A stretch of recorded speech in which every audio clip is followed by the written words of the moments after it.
राजकुमार तज राजमहल को हर ऋषि की कुटिया सजाते हैं। हर राधे श्याम यह जोड़ी सुरगण यही मनाते हैं। उस पल का आनंद लीजिए। कली काल को त्याग दो थोड़े पल के लिए। तुम्हारा शरीर जो है वह कलयुग में बैठा हुआ है।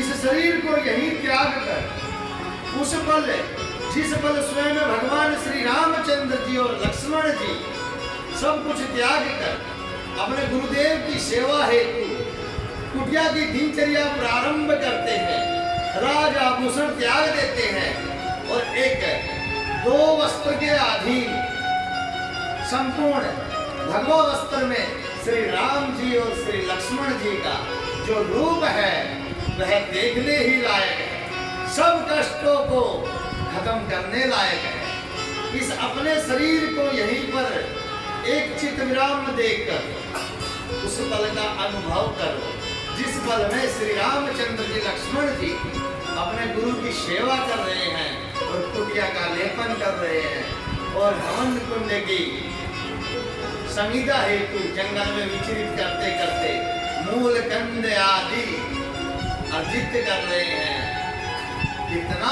पावन कितना सुखद पल है वो। सब कुछ त्यागो, सब कुछ यही मिलेगा तुम्हें वापस आने के बाद।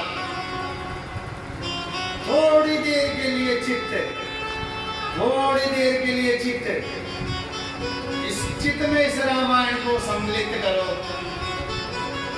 और जो रामायण का त्रेता युग का काल है उस काल में जाओ और जो पल उस समय के प्रशांत करवा रहा है श्री वाल्मीकि जी और काव्यभंडी के द्वारा उस पल का मनन करो। लेकिन उस पल का मनन करने से पहले भक्तों तुम्हें कुछ क्षण के लिए मोह माया और इस शरीर का त्याग करना पड़ेगा। इस शरीर का त्याग किस हेतु होगा?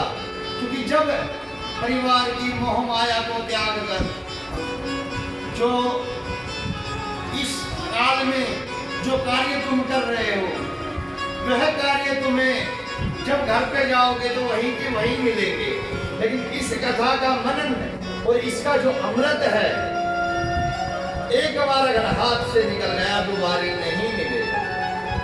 पता नहीं किस काल में किस युग में किस घड़ी में यह कथा फिर प्रारंभ